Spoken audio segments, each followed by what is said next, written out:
안녕하세요. 가족의 사랑과 도움으로 죽을 위기에서 목숨을 건진 40대 여자입니다. 여러분은 삶에서 가장 중요하다고 생각하는 게 무엇인가요?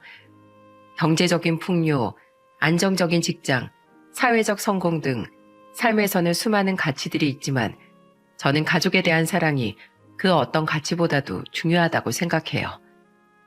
위기의 순간에서도 절 믿고 끝까지 보살펴준 가족들이 있었기에 오늘의 제가 있을 수 있었거든요. 오늘 제가 여러분들께 들려드릴 사연은 저의 목숨을 구해준 따스한 가족 간의 사랑에 관한 이야기입니다. 저희 부모님은 제가 10살 때 이혼을 하셨어요. 아버지와 어머니는 사이가 좋지 않으셨죠. 하루라도 조용하지 않은 날이 없을 정도로요. 아버지는 생활 능력이 없으신 분이셨어요. 한 가지 일을 꾸준히 하는 걸 힘들어 하셨죠. 일을 구했다고 이번엔 진짜라고 다짐하고 나가도 그때뿐이었어요. 사장이 귀찮게 한다, 직원들이 날 무시한다며 며칠 안에 그만두기 일쑤였죠. 게다가 아버지는 알코올 중독 증세가 있으셨어요. 매일같이 술에 취해 들어오셨고 어머니는 그런 아버지에게 언제나 못마땅하셨죠. 아버지가 술에 취해 들어오는 날 두 분은 동네가 떠나가라 싸우셨고 저는 그 모습을 항상 불안에 떨며 지켜보아야만 했습니다. 그런데 어느 날부턴가 아버지가 욱하는 마음을 참지 못하고 어머니를 때리기 시작하시더군요. 어머니는 생활 능력도 없는 데다 자신을 손찌검 하는 아버지를 용서하지 않으셨고 두 분은 결국 제가 10살 때 이혼을 하시게 되었습니다.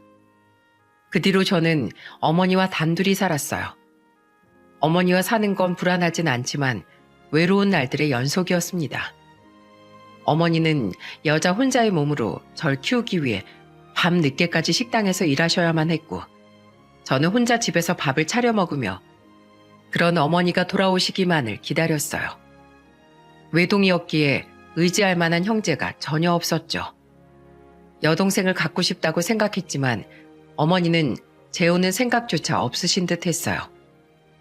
혼자서 일만 하시며 너무 외롭게 사시니 누굴 만나보라고 말하고 싶어도 어머니가 얼마나 힘들게 결혼 생활을 하셨는지 누구보다도 잘 알기에 말을 꺼낼 수조차 없었죠.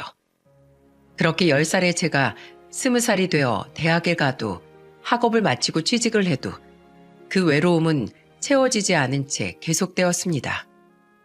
그렇게 가족 간의 사랑에 목이 마를 때 저는 남편을 만났어요. 저보다 2살 연상인 남편은 3남 1녀 중 장남이었어요. 연애 초반 남편에게 형제가 자기를 포함 4명이라고 들었을 땐 정말 깜짝 놀랐죠. 정말요? 종수 씨 밑으로 동생이 3명이나 더 있는 거예요? 네, 남동생, 둘째 남동생, 막내 여동생 이렇게 셋이네요. 그럼 아버님, 어머니까지 다 해서 총 6식구네요. 우와, 대단하다. 부모님 금슬이 정말 좋으셨네요. 영애 씨는요? 형제가 어떻게 되세요? 전 형제가 없어요. 외동이에요. 그래서 그런가 형제가 많은 집을 보면 그렇게 부러울 수가 없더라고요. 자매가 있는 친구들이 어찌나 부럽던지 몰라요.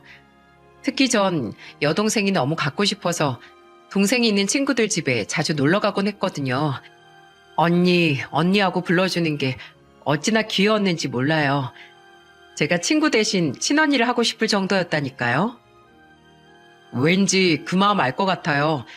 제 동생들도 애교가 많은 편이라 항상 착 달라붙어 있으려고 하거든요. 장난이 너무 많은 게 흠이지만.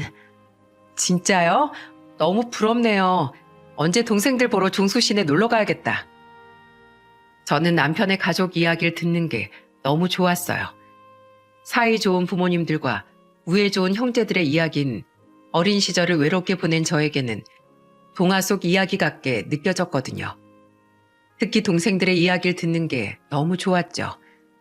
서로의 생일에는 꼭 서프라이즈 파티를 한다던가 배달 음식 중 닭다리는 가위바위보에서 이긴 사람만이 먹을 수 있다던가 하는 사소하고 소소한 이야기들 말이죠. 이야기를 들을 때마다 화목한 가정에서 사랑받고 지낸 남편이 너무 부러웠어요. 그렇게 연애가 무르익고 슬슬 결혼 이야기가 나올 무렵의 일이었어요. 결혼 허락을 받으러 남편의 집으로 인사를 가기로 한 날이었죠. 나 오늘 어때요? 이상하지 않아요? 어떡해. 너무 떨려. 안 이상해. 언제나처럼 너무 예뻐. 그나저나 너무 긴장하지 마. 그냥 밥 먹으면서 이야기하는 건데 뭘 그래. 에이, 그래도 오늘 부모님 뵙는 첫날인데 어떻게 긴장을 안 할 수가 있겠어요. 날 이상하게 보거나 하시진 않겠죠? 좋게 봐주시겠죠? 막 드라마처럼 내 눈에 흙이 들어가도 결혼은 절대 안 돼. 이러시면 어떡해요? 그럴 리가 절대로 없을걸? 우리 어머니랑 아버지 다 너 빨리 보고 싶다고 난리시거든. 며느리 예뻐해 주실 준비 만반이야. 제가 너무 걱정했던 걸까요? 정말 남편의 말대로 시댁은 절 반갑게 맞이해 주셨죠. 잘 왔다. 여기까지 오느라 정말 고생했어. 힘들지? 자, 얼른 들어와. 와, 오빠들, 얼른 나와봐. 새언니 왔어. 안녕하세요. 말씀 많이 들었어요.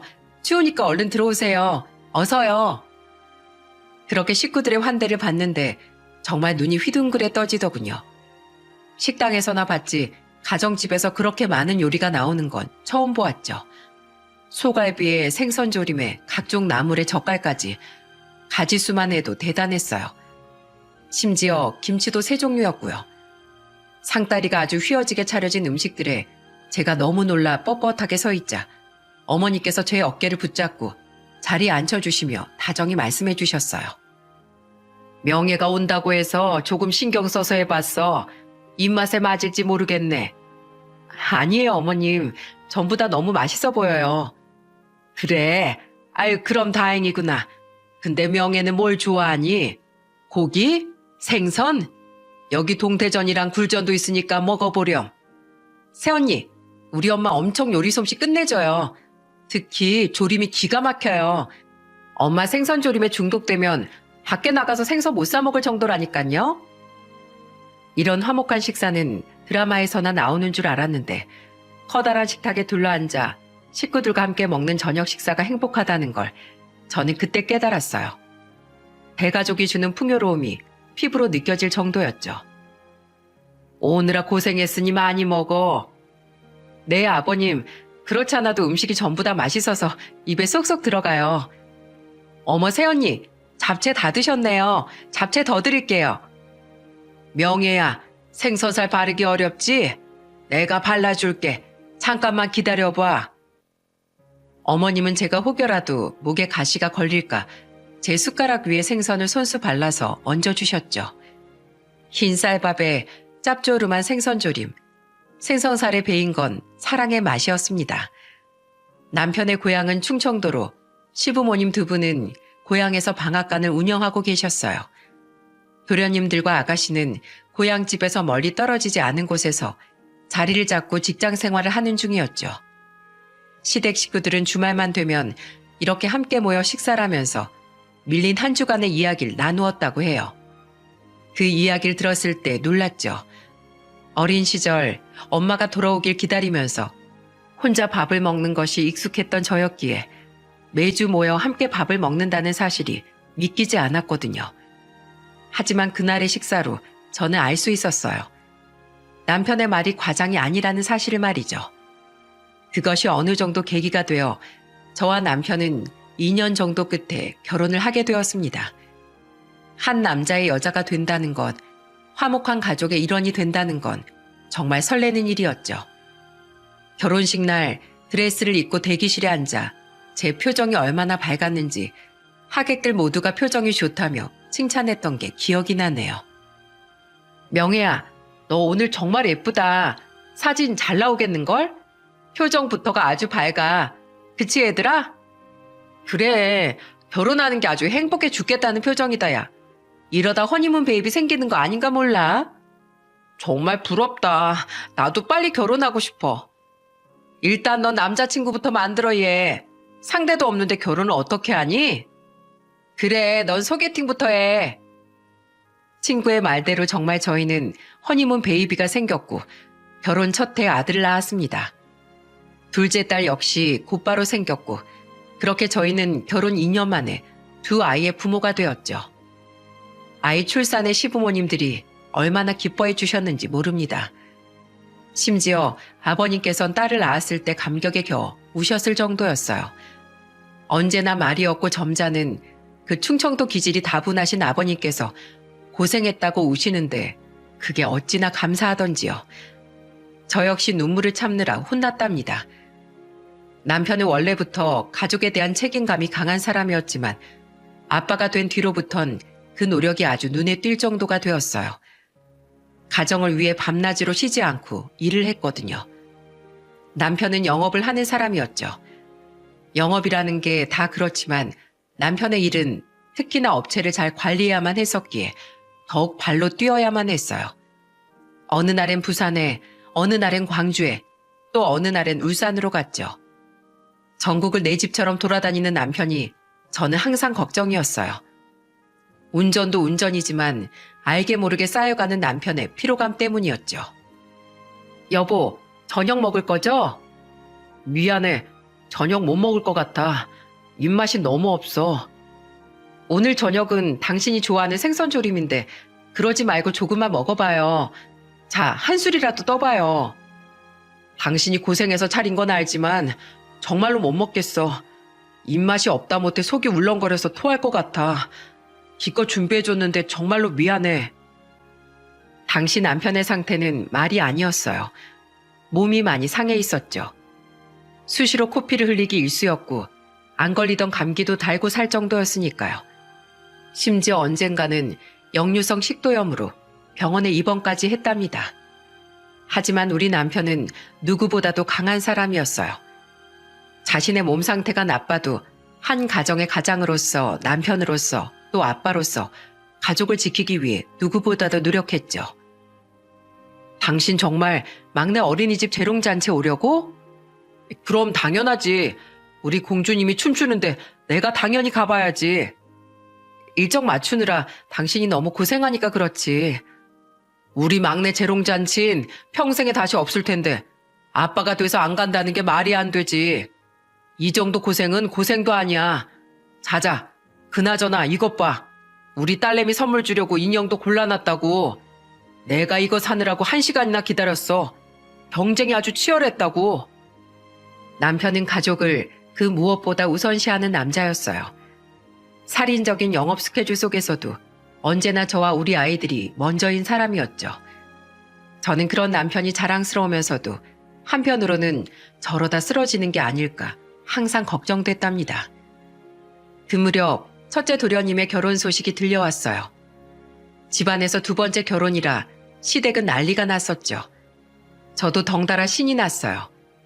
동서가 시부모님들께 인사를 하러 처음 집에 온 날, 저는 제가 그랬던 것처럼 동서를 반갑게 맞이해 주었어요. 그리곤 똑같이 귀띔을 해주었죠. 어머님 조림이 세상에서 제일 맛있다고요. 동서는 명랑하고 씩씩한 사람이었어요. 어찌나 명랑한지 보는 사람을 다 행복하게 할 정도였죠. 동생이 갖고 싶었던 전 그런 동서의 성격이 무척이나 마음에 들었어요. 그건 저만 그런 것이 아니었답니다. 식구들 모두가 다 동서를 좋아했어요. 동서는 결혼하자마자 쌍둥이를 낳았습니다. 이란성 쌍둥이였어요. 아들과 딸을 동시에 낳은 동서를 보면서 우리는 모두 역시 씩씩하다며 입을 모았죠. 명절 때마다 한 손엔 아들을, 한 손에는 딸을 안곤 한박 웃음을 지으며 들어오는 동서를 보며 우리가 얼마나 즐거웠는지 모릅니다. 어머님, 형님, 저 왔어요. 어머, 동서 왔어? 애들도 아직 어린데 이번 명절은 쉬라니까. 어머님이랑 형님 계신데 제가 쉬긴 왜 쉬어요. 제가 당연히 와야죠. 어머님께 애들도 보여드리고 싶고요. 아유 참, 진짜 우리 동서는 씩씩하다니깐. 하지만 그늘이라곤 모르게 자랐을 것 같은 동서에게도 속사정은 있었습니다. 동서의 친정 상황이 좋지 않았거든요. 친정 아버지는 일찍 돌아가시고 어머니는 암투병 중이셨죠. 하지만 힘든 상황에서도 동서는 내색조차 하지 않았어요. 동서는 서방님과 두 아이, 가정을 지키기 위해 어려움 속에서도 꿋꿋하고 밝게 지내기 위해 언제나 노력했죠. 하지만 그런 동서의 노력을 하늘은 아시는지 모르는지 동서의 친정어머니가 암 투병 끝에 그만 돌아가시고 말았어요. 저희 부부는 동서를 보기 위해 장례식장에 있는 경상도까지 내려갔고 거기에서 엉엉 울고 있는 동서를 만났죠. 형님, 가까운 곳도 아닌데 이렇게 먼 곳까지 와주셔서 정말 감사해요. 동서, 그런 말 마. 우리가 당연히 와야지. 아휴, 세상에, 동서 얼굴이 많이 상했네. 잠은 조금이라도 잔 거야? 울기만 하고 밥도 안 먹은 건 아니지? 동서가 이러면 어머님 더 슬퍼하셔. 어머님 좋은 곳에 가셔서 앞으로 동서가 얼마나 잘 사나 지켜보실 텐데 잘 먹고 힘을 내야지. 안 그래? 내가 도와줄 테니 조금 쉬어. 그래요, 재수 씨. 어머님은 고통도 없고 아픔도 없는 편한 곳으로 가셨을 거예요. 그러니 너무 상심하지 말고 좋은 것만 생각해요. 일은 저도 같이 거둘게요. 감사합니다. 정말 감사해요. 원래부터 절 잘 따르는 편이긴 했지만 장례식장에서의 일이 계기가 된 것인지 그날 이후로 동서는 저를 친언니처럼 의지하기 시작했어요. 저도 진짜 여동생이 생긴 것 같아 좋았죠. 형님, 정말 형님 같은 언니가 있었으면 얼마나 좋았을까요? 저도 형님처럼 형제가 없어서 언제나 언니 오빠가 있는 친구들이 질투났거든요. 형님이 제 친언니였다면 정말 세상 그 어떤 것도 부럽지 않았을 것 같아요. 나도 동서가 진짜 내 친동생이었으면 하루하루가 즐거웠을 거야. 이렇게 밝고 씩씩한 동생이 내 동생이라고 아마 친구들한테 다 자랑하고 다녔을걸? 막내 도련님과 아가씨는 아직 미혼이었기에 저와 동서는 둘밖에 없는 며느리로서 끈끈할 수밖에 없었는데 동서가 절 이렇게까지 따라주니 정말이지 자매가 따로 없게 되었어요. 어쩔 땐 진짜 자매보다 더 자매 같았죠. 조카들이 커가는 걸 보는 것도 재미였어요. 아이들이 조카들을 정말로 좋아했거든요. 저와 동서 아이들과 조카들은 시간이 날 때마다 모였고 그렇게 우린 누구보다도 의지하며 지내곤 했답니다. 하지만 인생사 세옹지마라고 언제나 즐거운 일만 일어나진 않았어요. 행복한 가정을 이룬 지 8년째 되던 어느 날 생각지도 못한 사건이 찾아왔던 겁니다. 우리 가족을 뒤흔들 불행이 시작된 거예요.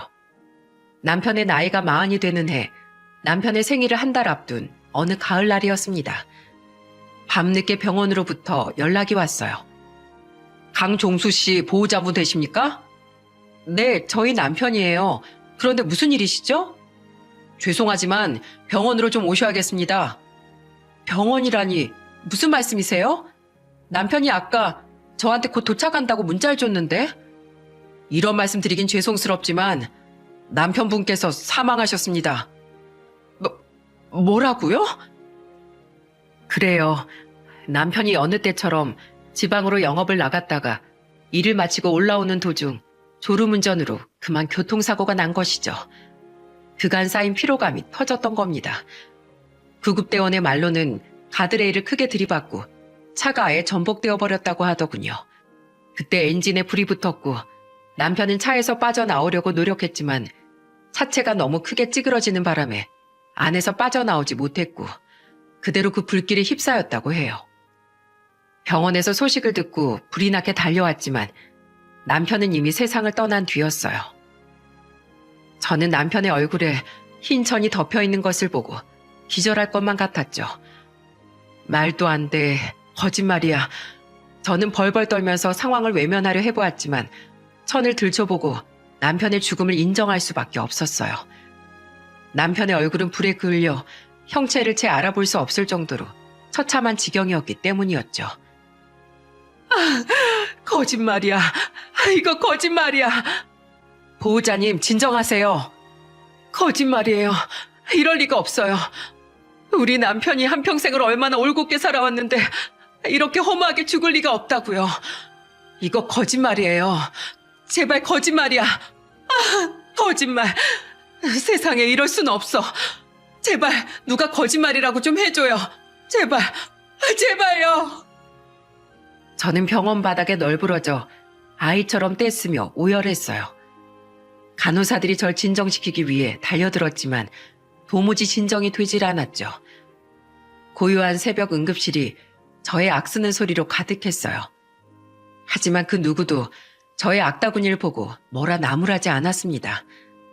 한순간에 남편을 잃은 여자의 처참한 절규를 그 누가 말릴 수가 있었겠어요? 아이고, 아가, 이게 무슨 일이냐? 우리 아들이 어떻게 됐다고? 도대체 무슨 일이 있었던 거야? 어머니, 종수 씨가 우리 아들이 그럴 리가 없어. 이건 말도 안 돼. 종수야. 가족의 중심이었던 남편이 없는 시댁은 그야말로 절망적이었어요. 급하게 치러진 장례에 가족들 모두가 혼이 빠진 듯한 표정을 하고 있었죠. 특히 시부모님들께서 남편의 죽음을 받아들이기 어려워하셨어요. 사남매의 장남을 번듯하게 키워놓고는 그렇게 허무하게 보냈으니 당연했죠. 자식의 죽음을 어떤 부모가 쉽게 받아들일 수 있었겠어요? 남편을 떠나보내고 저는 시댁과의 관계를 정리할 수밖에 없었어요. 사실 사별 후 한동안은 시댁과의 왕래가 있긴 했어요. 저는 아이들과 함께 명절마다 시부모님들을 찾아뵙고 인사를 드렸죠. 그러나 저희가 가면 시댁은 언제나 울음바다가 되고 말았어요. 아이고, 우리 손주들. 불쌍한 우리 새끼들. 너희 아버지가 살아있었으면 얼마나 좋았을꼬. 할미가 너희 얼굴이 밟혀서 잠을 잘 수가 없구나. 할머니, 어머니, 울지 마세요. 어머님이 우시면 저희도 눈물 나요. 내가 울지 않으려 해도 아빠 없이 자랄 불쌍한 우리 손주들 보면 내 눈물이 멈추질 않는다. 아가, 이렇게 찾아와줘서 고맙다. 네가 잊지 않고 찾아와줘서 내가 얼마나 고마운지 몰라. 내가 너한테 항상 미안하다. 그렇게 어머님은 저와 아이들을 붙잡고 한참을 우셨어요. 그 모습을 본 아버님도 눈물을 보이셨죠. 눈물은 또 다른 눈물을 부른다고 어머님 아버님이 우시니 결국엔 가족들 모두가 울게 되었어요. 명절 때마다 그것이 반복이었죠. 제가 갈 때마다 시댁이 초상집이 되니 나머지 가족들을 위해서라도 다음부터는 방문을 자제해야겠다는 생각이 들더군요. 결국 저는 시부모님들께 양해를 구하고 애들만 가끔 시댁에 보내게 되었습니다. 시댁과의 왕래조차 뜸해져 힘든 시간을 보내고 있을 때 저에게 가장 먼저 달려와 절 위로해 준 사람은 다름 아닌 동서였어요. 형님, 이번 명절부턴 안 오신다면서요? 그렇게 됐어, 동서. 갈 때마다 오시니 내 마음이 너무 안 좋아서 어쩔 수 없지 뭐야. 그래요, 형님. 잘 생각하셨어요. 아직 마음 정리가 안 되신 것 같았거든요. 아무래도 시간이 필요하신 걸 거예요. 하지만 형님, 이 길로 저희랑 아예 인연을 끊거나 하는 건 아니시죠? 이렇게 됐어도 종종 찾아와 주실 거죠? 저랑 우리 애들, 형님 조카들 보러 와주실 거죠? 그래, 동서, 걱정하지 마. 우리 자식들 다 시부모님 손주들인데 내가 어떻게 나 몰라라 할 수 있겠어. 동서한테도 자주 연락할게. 난 항상 동서를 내 친동생처럼 생각하고 있어. 언니가 동생을 어떻게 모른 척하고 살겠어. 내가 자주 찾아갈 테니까 너무 걱정하지 마. 그때까지 동서도 잘 살고 있어. 알겠지? 네, 형님. 형님도 그때까지 마음 잘 추스르시고 건강히 계세요. 고마워, 동서. 역시 동서밖에 없어. 동서는 제게 마음을 잘 추스르라고 했지만 사실 제 마음속에서 남편의 빈자리가 메워지기엔 상당한 시간이 필요했어요. 남편을 다시 볼 수 없다는 사실을 인정하는데 한참이나 걸렸죠. 아이들도 마찬가지였어요. 아빠가 없다는 사실이 아이들의 마음을 얼마나 힘들게 했을지 부모님의 이혼으로 어렸을 때부터 아버지의 부재를 뼈저리게 느끼던 저로선 그 마음을 모르는 바 아니었죠. 저와 아이들이 남편의 죽음을 받아들이는데 꽤 오랜 시간이 필요했답니다. 그렇게 남편과 사별한 지도 4년이 흐르고 마음속의 상처에 어느 정도 딱지가 붙었을 때쯤이었습니다. 밤 8시쯤 되었을까? 제법 늦은 시간에 저는 동서에게서 생각지도 못한 전화가 걸려왔어요. 전화를 받은 저는 손을 벌벌 떨 정도로 깜짝 놀라고 말았죠. 수학이 넘어 동서의 말은 충격적이었습니다. 형님 저 어떡해요? 저 이제 앞으로 어떻게 살죠? 형님 저 정말 어떡하면 좋아요? 뭐? 서방님이 갑자기 그게 무슨 말이야? 동서, 진정하고 천천히 좀 말해봐. 그건 바로 서방님이 스스로 삶을 마감했다는 소식이었죠. 저는 그 말을 믿을 수가 없었어요. 정말 시댁에 무슨 좋지 않은 기운이 쌓인 건지 알 수가 없었죠. 하지만 뒤이은 동서의 말은 더욱 충격적이었습니다. 듣자 하니 서방님은 주식이나 코인에 한동안 투자를 했던 모양이었어요. 여러분, 뉴스에서 영혼까지 끌어다 쓴다는 말 한 번쯤은 들어보셨죠? 영끌족이 바로 주식의 영혼까지 돈을 끌어다 쓰는 사람을 일컫는 말이죠. 맞습니다. 저희 서방님이 바로 그 영끌족이었던 거예요. 서방님은 그간 모은 재산을 주식과 코인에 다 털어놓았고 시부모님의 노후자금, 막내 도련님과 아가씨의 결혼자금까지 있는 돈 없는 돈을 다 끌어다가 주식에 투자했다고 하더군요. 처음에는 수익도 좀 났는가 봐요. 하지만 원금까지 까먹는 수준이 되자 서방님은 일도 중간에 그만뒀다고 해요. 동서의 말로는 일도 하지 않고 집에서 컴퓨터만 들여다보는 일이 많아졌다고 하더군요. 결국 좌절한 서방님은 유서와 300만 원이 들어있는 통장 하나만 남긴 채 극단적인 선택을 하고 말았죠. 주식이나 도박, 무분별한 투자가 무섭다는 이야기는 들었어도 남의 이야기인 줄만 알았지 실제로 이렇게 보다 보니 그 비참한 결말이 너무 두렵더군요.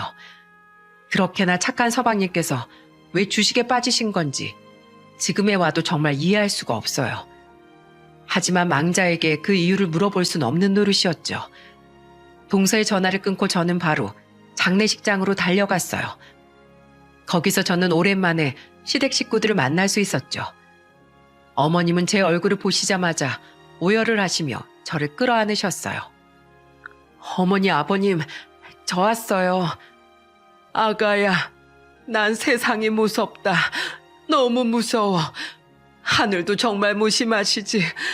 왜 우리 아들들만 이렇게 다 데리고 가시는 건지 알 수가 없구나. 도대체 우리가 무슨 죄를 지었다고. 저는 저를 끌어안고 오열하는 어머니께 아무 말도 하질 못했어요.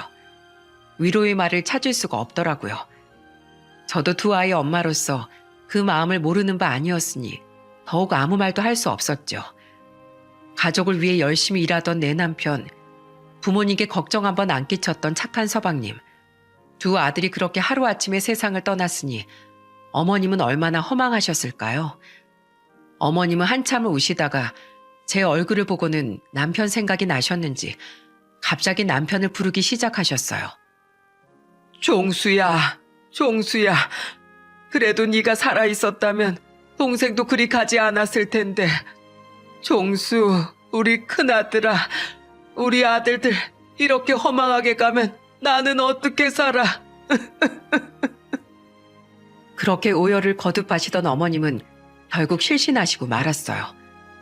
어머님, 정신 차리세요. 엄마 정신 차려봐. 엄마. 장례식장은 발칵 뒤집혔고 저희는 어머니를 곧바로 응급실로 모시고 갔습니다. 하지만 어머님이 쓰러지시고 장례식장이 아수라장이 되었어도 아버님은 미동조차 하지 않으셨어요. 바닥에 털썩 주저앉은 채 망연자실한 표정으로 멍하니 영정사진만 바라보실 뿐이었죠. 심지어 사람들이 조문을 와도 멍한 상태셨어요. 손님들을 맞이할 생각을 아예 못하시는 것 같았죠. 아버지로서 아들들을 잃은 슬픔과 고통이 얼마나 크셨을까요? 사랑하는 아들을 더 이상 보지 못하는 부모의 심정이 어떨지 저는 상상조차 할 수 없었습니다. 시댁이 처참한 상태인 것과 마찬가지로 남겨진 동서의 삶 역시 비참해졌습니다. 동서는 모든 재산을 날린 서방님 때문에 월세방을 전전해야 했거든요. 시댁에서 도와주려 했지만 이미 서방님께서 시댁의 재산을 다 써버린 뒤였기에 도와줄 형편이 되질 못했죠. 하지만 그런 상황에서도 동서는 특유의 씩씩한 성격으로 어떻게든 이겨내려고 노력했어요. 형님, 저 이겨낼 거예요. 어떻게 해서든 우리 쌍둥이들 보란 듯이 키워낼 거라고요. 그래, 동서. 힘들 땐 언제든 나한테 말해. 힘들다고 해서 이상한 생각하면 안 돼? 알았지? 나 정말 지켜볼 거야? 네, 형님. 걱정하지 마세요. 제가 애들 두고 어딜 가겠어요. 우리 아이들은 제가 지켜야죠. 저는 쌍둥이들의 하나밖에 없는 엄마니까요. 그 뒤로 종종 저와 동서는 연락을 주고받았어요. 저는 혹여라도 동서가 나쁜 마음을 먹을까 너무 걱정이 돼서 밥은 잘 먹고 있는지 건강에는 이상이 없는지 생각이 날 때마다 연락하곤 했죠. 그런데 장례를 치른 뒤 1년 반이 지난 추운 겨울의 어느 날이었어요. 동서가 밤에 펑펑 울면서 저에게 전화를 한 게 아니겠어요? 형님, 그래 동서, 이 시간에 무슨 일이야? 형님, 저 좀 도와주세요. 동서, 지금 우는 거야? 무슨 일인데? 울지 말고 천천히 말해봐. 형님, 저 혼자서 아이들 키우기 너무 힘들어요. 월세, 생활비, 대출금까지 나가는 게 너무 많아서 살기가 벅차요. 형님, 이런 말씀 염치 없다는 거 알지만 저 한 번만 살려주시면 안 될까요? 제가 우리 쌍둥이들과 살 수 있도록 저 5천만 원만 빌려주세요. 한 번만 부탁드려요, 형님. 듣자 하니 동서는 아이들을 키우기 위해 식당에서 아르바이트를 했다고 해요. 특유의 명랑하고 씩씩한 성격으로 호기롭게 도전했던 것과 다르게 식당 일은 만만치 않았다고 하더군요. 손님들에게 무시를 당하는 건 물론이요. 심지어는 술에 취한 몇몇 손님에게 추행을 당했었다고 해요. 몇 번이고 때려치우고 싶었지만 동서는 아이들을 생각해 참고 버텼다고 하더군요. 하지만 하늘도 무심하시지 혼자 있을 아이들이 걱정돼 서둘러 집으로 가던 중 동서는 전철 계단에서 크게 미끄러지고 말았고 다리에 골절상을 입고 말았죠. 결국 동서는 집에서 한 달간을 꼬박 쉬고 말았습니다. 누군가는 고작 한 달뿐이라고 말할 수도 있겠지만 동서에게 그 한 달이라는 시간은 큰 시간이었던 모양이에요. 월세니 보일러 값이니 애들 밥값이 나가는 돈이 어느 정도 밀려 있었던 와중에 한 달 동안의 생활비까지 더해져 감당할 수가 없었던 것이죠. 게다가 그뿐만이 아니었어요. 그때야 안 사실이지만 동서는 빚까지 있더군요. 뭐? 빚이 있다고? 네, 형님. 그이가 남겨놓은 빚이 있어요. 그이가 주식을 한답시고 일도 안 나가고 집에 틀어박혀 있을 때였어요. 제 명의로 3천만 원 좀 빌릴 수 있겠냐고 하더군요. 전 그때까지만 해도 그이가 주식을 하는 줄은 몰랐어요. 그저 사업차 돈이 좀 필요한가 보다 대수롭지 않게 생각했죠. 그럼 동서 명의로 돈을 빌려다가 서방님이 주식에 투자하신 거야? 맞아요. 지금 생각해보면 정말 바보 같아요. 그때 좀 캐물어 볼걸. 전 그냥 그이에게 맡겨버렸고 그게 지금에 와서야 고스란히 제 빚이 된 거예요. 그게 이렇게 제 목을 조를 줄도 모르고요. 전 정말 바보예요. 저 어쩌죠, 형님? 이 겨울에 나 앉을 수도 없고 우리 애들은 정말 어떻게 해요? 동서 말로는 한 번 빚이 밀리기 시작하니 끝도 없었다고 하더군요. 아이 둘을 홀로 키우는 여자의 몸으론 그 돈을 감당하기 어려웠고 열심히 식당 일을 해도 빚은 점점 불어났다고 해요. 그렇게 돌려막기를 하다 보니 3천만 원짜리 빚은 4천만 원이 되었고 그것도 점점 불어나 결국 5천만 원까지 되었다고 하네요. 빚은 동서가 졌지만 그 빚이야말로 서방님이 물려준 것과 다름없었죠.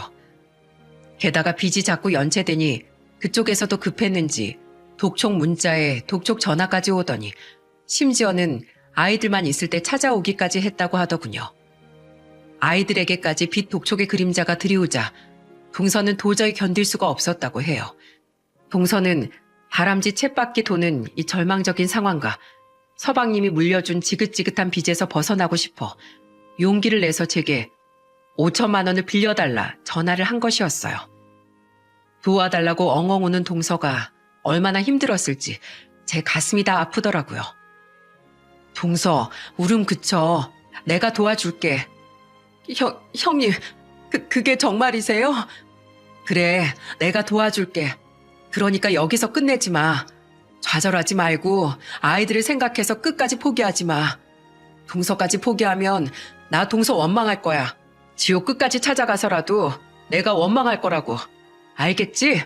우리 앞으로 더 잘 살아보는 거야. 다음 날 아침 저는 바로 동서에게 5천만 원을 송금했어요. 사실 그 5천만 원은 남편의 사망보험금이었죠. 저는 혹시라도 급하게 필요한 일이 있을 때를 대비해 남편의 사망보험금을 쓰지 않고 가지고 있었거든요. 그리고 어제 동서의 전화를 받고 결심했죠. 이 돈을 불쌍한 우리 동서와 사랑하는 조카들에게 쓰기로요. 형님, 고맙습니다. 정말 고맙습니다. 꼭 갚을게요. 이 돈은 안 갚아도 돼. 사람 목숨이 중요하지 돈이 중요하겠어? 이 돈은 우리 남편이 나에게 남겨둔 보험금이야. 내가 혹시라도 무슨 일 있을 때 쓸 수 있게끔 남겨놓은 거야. 난 이 돈이 동서한테 쓰여서 다행이라고 생각해. 아마 하늘에 있는 남편도 그렇게 생각했을 거야. 그러니까 우리 힘든 일 같이 이겨내보자. 알겠어요, 형님. 저 이 돈 가지고 정말 열심히 살아볼게요. 그렇게 숨통이 트인 동서는 천천히 남은 빚들을 갚아나갔고 얼마 안 가 완전히 빚을 갚았다고 합니다. 빚의 굴레에서 해방돼 한결 가벼워진 동서는 과거의 명랑한 모습을 되찾아갔죠. 저와 동선의 가족은 함께 나들이도 나가고 같이 여행도 다니며 다시 예전처럼 가깝게 지냈어요. 그때쯤엔 저희는 시댁에서 맺어준 형님 동서 사이가 아닌 정말 인간 대 인간으로 신뢰를 쌓아가는 사이가 되었죠. 모르는 사람이 보면 친자매처럼 보일 정도로 얼굴까지 닮아갔어요. 하지만 제가 48이 되던 해 일은 터지고야 말았어요. 가슴이 답답해 찾은 병원에서 청천벽력 같은 판정을 받고 말았던 거예요. 제가 만성 신부전 말기라고요? 그게 뭐예요? 신장이 정상적인 기능을 상실한 것을 말합니다. 쉽게 말해 만성 콩팥병이죠. 환자분, 신장이 우리 몸에서 얼마나 중요한지 아시죠? 그러니까 이런 중요한 신장이 망가졌다는 건 몸이 제 기능을 못한다는 말과 같은 겁니다. 선생님, 그 신부전이라는 거 치료하면 고칠 수 있는 거죠? 사실 신부전은 조기에 발견하면 회복할 가능성이 커요. 다만 만성 신부전 말기는 다릅니다. 양쪽 콩팥이 다 망가져서 회복에 어려움을 겪을 수도 있어요. 평소와 다른 건 없었는데 이렇게 갑자기요? 회복하기 얼마나 어려운 거예요? 가능은 한 거죠? 그렇게 저는 만성 신부전증 판단을 받고 말았어요. 의사의 말에 저는 망연자실했어요. 건강관리를 나름 했다고 자부했는데 이런 결과가 나오니 믿기질 않았죠. 의사의 말에 저는 손이 벌벌 떨렸습니다. 사실 초기엔 별다른 증상이 없어요. 다 그래요. 그래도 환자분은 말기시니 눈에 띄는 전조 증상이 있으셨을 겁니다. 소변색이 이상하다거나 거품이 일거나 하는 요독 증상 말이에요. 혹시 근래 두통이 심해지거나 지나치게 피로하지는 않으셨어요? 두통이 있긴 했지만 그건 평소에도 있었고 피곤한 건 나이가 들어서 체력이 떨어져서 그런 줄 알았어요. 소변색은 제가 콜라를 자주 마셔서 그런가 보다 했고요. 일단 여기 결과표를 보시면 아시겠지만 환자분께서는 신장 기능이 많이 떨어진 상태예요. 원래는 수석을 하는 선에서 치료를 끝내는데 환자분께서는 이미 진행이 상당히 많이 되셨어요. 신장을 이식 받으셔야만 좋은 결과를 얻으실 수 있습니다. 하기야 이상했어요. 이름 모를 두통과 답답함에 시달린다거나 구토를 너무 심하게 한다거나 피로감에 손 하나 까딱할 수 없다든가 하는 것들을 말이죠. 나이가 들면 다 그런 건 줄 알고 쉽게 넘겼던 것이 이런 결과를 낳을 줄은 상상도 못했던 거죠. 신장 이식만이 제가 살 수 있는 유일한 길이었어요. 말 그대로 신장 이식을 받지 않으면 죽은 목숨이었던 셈이죠. 저는 반드시 살아야만 했어요. 저에겐 핏덩이 같은 우리 아이들이 있었으니까요. 남편도 죽고 남은 가족이라곤 저밖에 없는데 저마저 세상을 떠나면 우리 아이들을 누가 보살펴 줄 수 있겠어요? 저는 반드시 이식을 받아야만 했어요. 하지만 신장을 이식해줄 공여자를 찾는 게 만만치 않았죠. 가족이 가장 좋지만 우리 아이들은 아직 미성년자였기 때문에 공여자 조건이 되질 않았죠. 그렇다고 나이 드신 친정엄마한테 부탁할 수는 없는 노릇이었고요. 내가 엄마한테 신장을 주면 좋을 텐데. 아들, 울지 마. 사내는 우는 거 아니야. 엄마가 알아서 할 테니까 넌 걱정 말고 학교 생활 열심히 해. 엄마 죽으면 어떡해? 우리 막내, 엄마가 죽을까봐 걱정돼? 엄만 절대 안 죽어. 엄마가 죽긴 왜 죽어? 엄만 너희들을 위해 꼭 살 거야. 꼭 살아남을 거야. 저는 아이들을 위해서라도 하루빨리 이식을 받아야겠다고 생각했어요. 그러나 말처럼 쉽지 않았죠. 하루에도 12번 신장 이식 카페를 들락거리곤 했지만 저 말고도 신장 이식을 기다리고 있는 사람들이 워낙에 많았기에 별 소득이 없었거든요. 결국 저는 하염없이 이식을 기다릴 수밖에 없었어요. 하지만 사람이 죽으라는 법은 없더군요. 저에게 기적 같은 일이 벌어진 겁니다. 그날 제 소식을 들은 동서가 저를 찾아왔던 거죠. 형님, 왜 저에게 아무 말씀 안 하셨어요? 왜 이렇게 신장이 망가질 때까지 아프다고 말씀을 안 하신 거냐고요.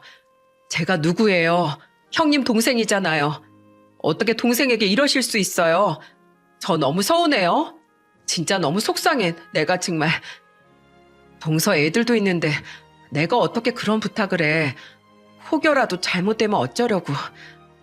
이식하면 다 죽는데요? 수술만 잘 되면 모두 다 사는데 왜 지레 겁을 먹으신 거예요? 형님답지 않아요. 동서, 형님 강한 분이잖아요. 제가 힘들고 어려울 때 살아갈 희망을 주셨을 만큼 강한 분이 형님이잖아요. 저 말이에요. 형님 없인 이 세상을 살아갈 자신이 없어요. 형님이 저에게 어떤 분이신데요. 저에게 은혜를 갚을 기회를 주세요. 동서, 내가 어떻게 그래. 조카들한텐 동서밖에 없는데 내가 무슨 염치로 동서에게 그런 부탁을 하겠어. 내가 나중에 조카들 얼굴을 어떻게 봐. 그때 동서가 제 손을 꼭 잡으며 말하더군요. 형님, 이제 그만 제 부탁 들어주세요. 제 신장이 형님에게 갈 수 있도록 허락해 주세요. 네? 저희 피를 나누진 않았지만 자매보다도 더 자매 같았잖아요. 제가 신장을 나눠드리면 그땐 우린 정말 피를 나눈 자매가 되는 거예요. 진짜 자매 말이에요. 동서의 말에 저는 눈물을 흘릴 수밖에 없었어요. 저에게 처음으로 자매의 정을 느끼게 해준 너무도 예쁜 우리 동서가 제게 진짜 피를 나눈 자매가 되자고 말하고 있던 거니까요. 그 마음에 저는 가슴 깊이 감동했고 눈물만 떨구던 저는 결국 고개를 끄덕였어요. 동서가 그런 저를 꼭 안아주었죠. 동서의 따스한 마음이 가슴 깊이 스미는 순간이었습니다. 신장 이식을 결정하고 동서와 저는 여러 검사를 함께 받기 시작했어요. 혈액 검사, 소변 검사, 심전도와 흉부 촬영 검사 같은 이식에 필요한 많은 검사를 받았죠. 그 뒤에도 백혈구나 바이러스 같은 것들도 추가로 받았어요. 검사 결과가 나오기까지 얼마나 가슴을 졸였는지 모릅니다. 다행히 이식 적합 판정이 내려졌고 그렇게 우리는 수술 날짜를 잡을 수 있게 되었죠. 제가 먼저 입원해 있는 동안 동서도 함께 병원에 입원해 수술 준비를 했어요. 수술 이틀 전 우리는 나란히 수술복을 입고 앉아 있었죠. 하지만 큰 수술을 앞두고 있었다기엔 동서도 그렇고 저도 그렇고 표정이 전혀 어둡지 않았어요. 동서 표정을 보면 큰 수술을 앞둔 사람이라고 믿기지 않아. 제 표정이 왜요? 전 걱정 없어요. 형님과 함께라면 그 어떤 어려움도 이겨낼 수 있다는 걸 전 믿어요. 나도 그래. 왠지 동서랑 함께라면 세상 그 어떤 것도 두렵지 않다? 형님 있잖아요. 우리 수술 끝나고 몸 회복되면 애들이랑 다 같이 제주도에 놀러 가요. 저 형님이랑 제주 바다 앞에서 사진 찍고 싶어요. 그래, 그러자. 우리 애들이랑 같이 맛있는 것도 먹고 꼭 사진도 찍자. 네, 꼭이요.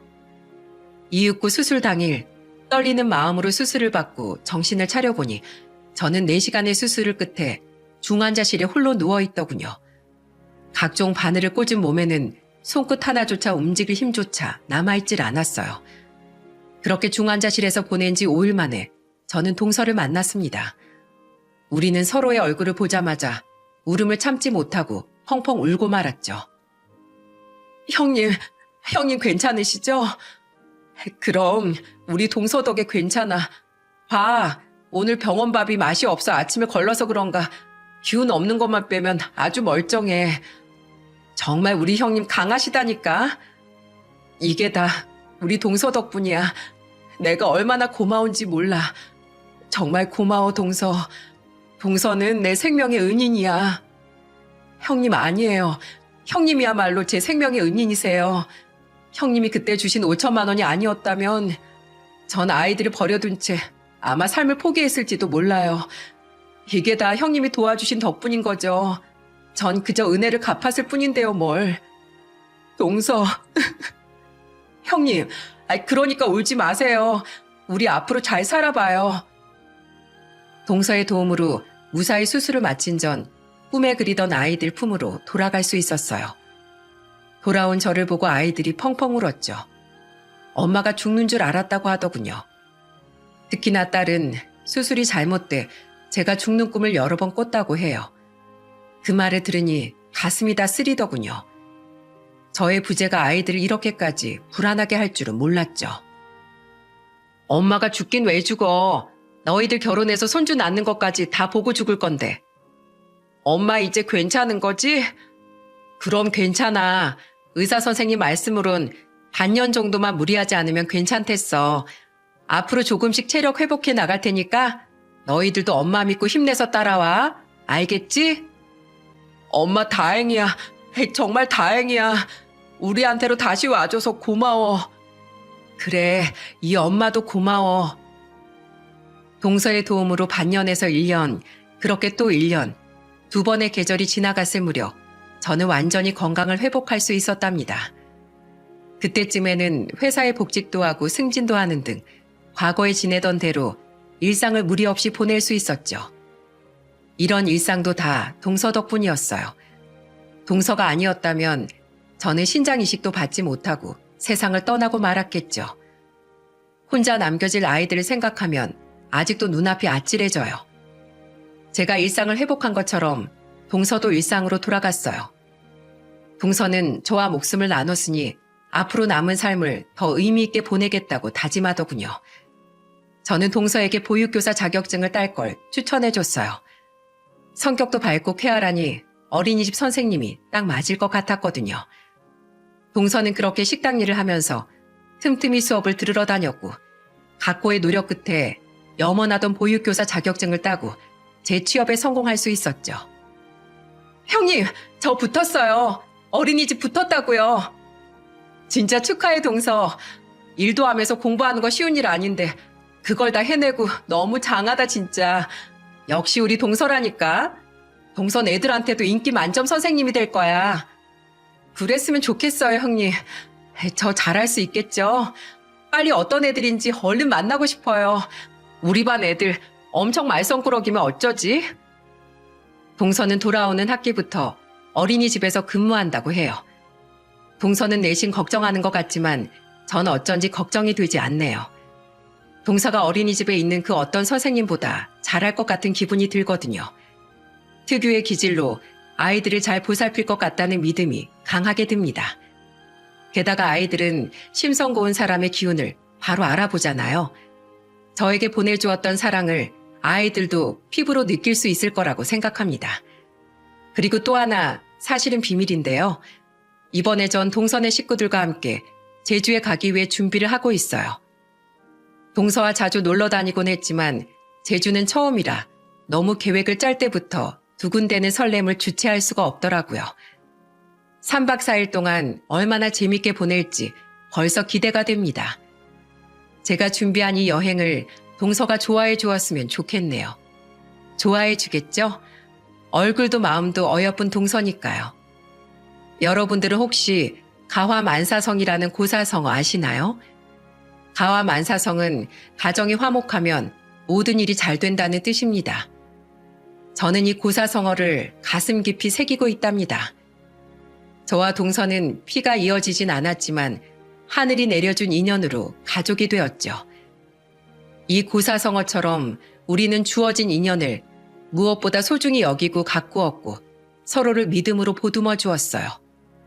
그것이 결국 동서의 삶을, 저의 목숨을 구했고 서로의 가정을 지켰죠. 선하게 사는 사람에게 다 행복만 오는 건 아닐 테죠. 슬픔도 외로움도 고통도 다 똑같이 찾아올 겁니다. 하지만 복은 언제나 선하게 사는 사람 곁에 오래 머무는 것 같아요. 여러분 기억해 주세요. 뭐든지 착한 심성으로 선행을 베풀면 그 복은 결국 다 자신에게 돌아오게 되어 있다는 걸요. 특히 누구보다도 가까운 사람이 가족에게 사랑을 베풀면 그 사랑은 우리의 인생을 더욱 튼튼하고 안전하게 만들어줄 겁니다. 여러분에게도 늘 가족의 사랑이 함께하길 바라며 이만 마치겠습니다. 제 긴 사연을 들어주셔서 감사합니다.